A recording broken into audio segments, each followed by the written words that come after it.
blister pack, isa rin po ito sa binibili natin mga coin collector. At ito naman pong 10 peso BSP series. Hindi rin po alam ng karamihan, lalong-lalo na ang ating mga bagong viewers, na ito pong 10 peso na ito ay may halaga. Lalong-lalo na po kung ang taon nito ay year 2007 at year 2009 mga coin collector.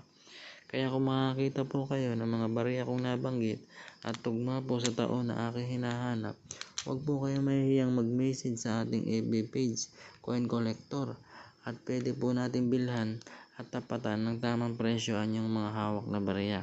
Kaya po, check nyo pong mabuti ang mga hawak nyong barya at baka isa po kayo sa may hawak ng ating mga hard to find coin na hinahanap mga coin collector.